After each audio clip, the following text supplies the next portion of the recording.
Welcome back to the Crochet Crowd. So it's my friends over at yarnspirations.com. We're going to continue our Christmas puzzle along, and today we're doing the sanitizer sack, but you don't have to use it for sanitizer. You could use it for candy or anything else that you would like to do. This is not sanitizer, this is icy hot. I couldn't find any sanitizer here in the house that actually matched the shape of this, and I really don't want to go shopping. So what we have today is that we're going to do this. The character is literally going to hold this thing, so it'll be tacked to it if you wish, and that's something that you can decide for yourself. It's really quite easy. So the bottom of this is a rectangle shape, and then we're going to circle around it and then work our way up. The very end is a crab stitch around. It's also called reverse single crochet, and Michelle decided to do hers in black. I thought, you know what, I have gold because I used it for the eyebrows, which we will get to later in another video, and I thought, you know, the gold's kind of fun, you know, silver and gold, silver and gold. So that's what we're doing today, sanitizer sack. So let's grab our larger hook. It's a 5mm, but if you're substituting your hook size, just keep an eye on that, and let's begin. You will need a stitch marker today. So let's begin the sack any color that you wish. I'm gonna go for gold as I mentioned, and we're going to start off with the slip knot on the hook and chain 11. So 1 2 3 4 5 6 7 8 9 10 and 11. Now you are going to work your way back with the half double crochet, second chain from the hook. So let's do that next. So for row number 1.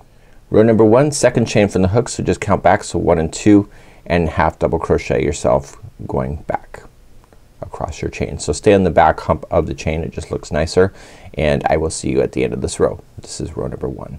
So we just gone all the way across. This is row number 1. You're gonna turn your work, do row number 2. So when in the instructions it says to chain 1 and then turn. You can turn and then chain. I know, live dangerously. So chain 1. So half double crochet. So what I want you to do for the next 3 rows, which includes this one, you're just gonna half double crochet back and forth so that you can physically see that you'll have 4 rows. So you see 1 row, 2 row, so you need 3 and 4 done, and meet me back here in just a moment, and then we'll carry on our journey for making this sanitizer sack in just a moment. So rows number 2 through 4 are done. It should look square. This is the base, so this is the very bottom. Turn your work, and we're now going to go in rounds going forward. So to start the new round, just chain up 1, and in the corners here you need to apply 2 half double crochets.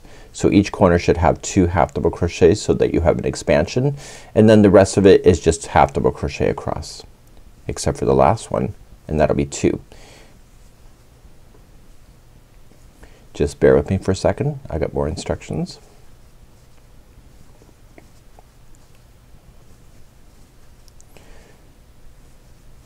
Okay, so this is the last one right here. So you're going to apply 2 half double crochets in that one. That's your corner. Now down the sides, this it qualifies for both. You're going to put 2 half double crochets in a row first. So just roughly just eye it up and just make it work. And then the middle one here is going to have 2 half double crochets in the same stitch, and then another 2 by itself, working your way to the next corner. So I want you to do that on both sides, just like that. So now you're going to come to the first stitch here, and because it is a corner, so just go right up over top of that straggler so you don't have to sew that in later. You'll put 2 into that one, and then I'm working across the bottom. So just because I had you go in the back loop, it looks good, and just half double crochet in the bottom in each. So you'll do 2 into the edge, and then you'll work your way down. So remember there's 2 by itself, then 2 into the same one, 2 by itself, and then you'll join it. And I will be right back in a moment, just at the end of this round. So please do that now. So just come all the way around. Remember we put 2 in the first one, so we're just going to join it to the first half double crochet. So if you recall on the hat, I had you do it so the slip stitch gets hidden, so I'm gonna show you that in the next round. So flip it so this is coming towards you, and you're now going to continue then in a round. So working in the back loop only, so just chain 1 and do in the back loop. Okay, so if you're new to crochet, which you're probably not doing this project, but if you are, the front loop and this is the back loop, and together they make a stitch. So starting in the first back loop after you've done your chain 1 to start the round, just stay in the back loop, and this folds the material naturally so that you'll end up with that. So you're just gonna apply 1 half double crochet in each stitch all the way around. There's no more thinking, it's just a matter of slamming in the stitches, and I'll see you at the end of this round, and this is technically round number 6. I'm coming all the way around and I want to show you that technique of hiding in that slip stitching when it comes all the way to the end. So this is not a stitch right here. This is extending into this one here. So I just technically finished. So what I would do if you weren't watching me, because yeah. So I'm just gonna wrap the hook and going into the back loop and pull through. And then I'm gonna go right into this space. So wrap the hook and right into the space. We did this on the elf hat if you recall. And then you have 5 loops, pull through all 5. So you've technically just filled in that space so that it won't be visible, and then you'll just slip stitch, and therefore you end up with a solid looking finish. Now I need you to do rounds number 7 through 11, which is a total of 5 rounds. So from here, if you're folding it and you don't want to check it off on your list, this is considered 1, and so then the next 5. So you'll physically see 6 of these from this particular spot.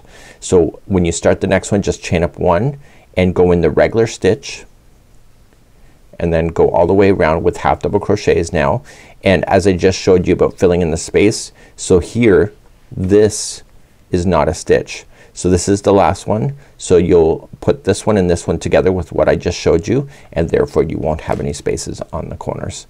So please do this all the way now for rounds number 7 through 11 and meet me back here in just a moment and we'll do the final round together.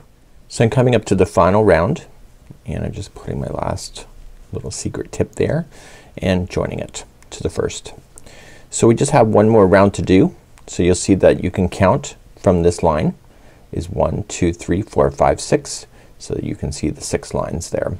So now you're gonna do what is called as a crab stitch or reverse single crochet. You get used to it in time.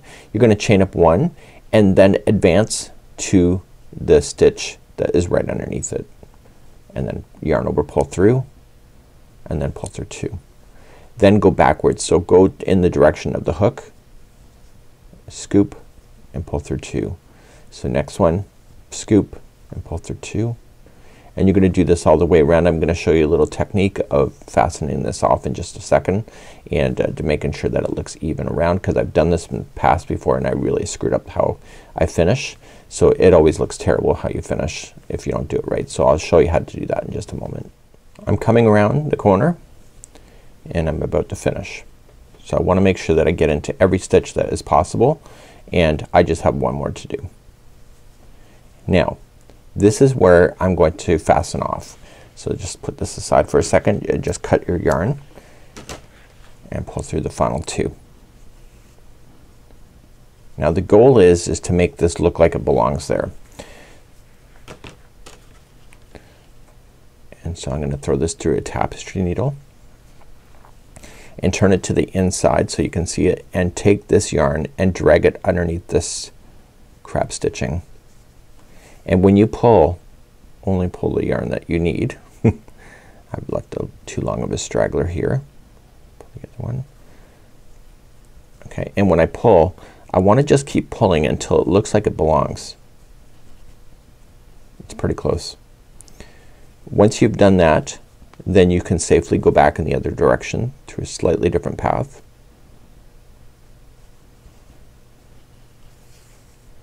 And then finally one more time. So third time is a charm for the best fastening off, and therefore you can cut this right to the project. And this is Sanitizer Sack is technically complete. Get rid of any tails that you may have and just form the shape, and there you go. So this would be what this bottle is sitting into, but you can do candy and etc. and this will end it. So I'll see you next time as we continue our journey with the Christmas puzzle along. I'll see you. Bye bye.